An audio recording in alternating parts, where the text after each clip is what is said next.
آپ کے لیے روزے سے کیا مراد؟ روزے کی تسبیحات، روزے میں جو تسبیحات کرتے ہیں ان کی تسبیحات، اور روزہ کس طرح ٹوٹتا ہے، کس کس چیز سے مکروہ ہوتا ہے، کس شرعی حیثیت اس کی ہے، اس کے فرض کیا ہے، میں آپ ان کے بارے میں ٹیوٹوریل بنانے والا ہوں۔ ناظرین آپ میرے پہلے یوٹیوب چینل کو سبسکرائب کریں، ویڈیو واچ کریں آل ڈے۔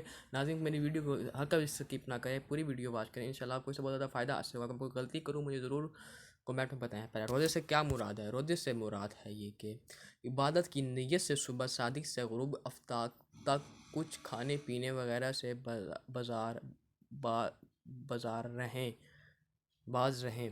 روزے کی شرعی حیثیت۔ سوال: کیا روزہ رکھنا فرض ہے؟ جی ہاں، روزہ رکھنا فرض ہے، بعض صورتوں میں واجب اور نفل بھی ہے۔ جس طرح ناظرین کچھ لوگ ہوتے ہیں وہ روزہ نہیں رکھتے، وہ کہتے ہیں یار ہم سے نہیں رکھا جاتا، نہیں رکھا جاتا۔ ہم پہ روزہ رکھنا فرض ہے اور بعض صورتوں میں واجب اور نفل بھی ہے۔ دوسرا سوال: فرض روزے سے کیا مراد ہے؟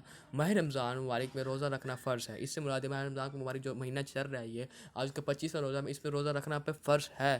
اگر ہم چھوڑیں گے تو ہمیں گناہ ملے گا۔ اور کوئی شخص کسی عذر کی وجہ سے اس ماہ میں روزہ نہ رکھ سکے تو بعد میں ان روزوں کو قضا کرنا بھی فرض ہے۔ اس میں انسان کو بہت ہی مشکل پیش آ جاتی ہے، طبیعت خراب ہو جاتی ہے، نہیں روزہ رکھ پاتا، کوئی شوگر وغیرہ کا مسئلہ ہو جاتا ہے، بی پی کا مسئلہ ہوتا ہے، تو بعد میں روزہ رکھ سکتا ہے۔ اس کے علاوہ کفار کے ذریعے یہ روزہ رکھنا فرض ہے۔ واجب روزے سے کیا مراد ہے؟ اب اگر کسی نے روزے کی نظر مانی ہو تو نظر پوری ہونے کے بعد روزہ رکھنا واجب ہے۔ ناظرین میری ویڈیو سبسکرائب کریں، ویڈیو واچ کریں، آل ڈے جزاک اللہ خیر۔ پہلے میری ویڈیو ضرور واچ کریں، سکپ نہ کریں۔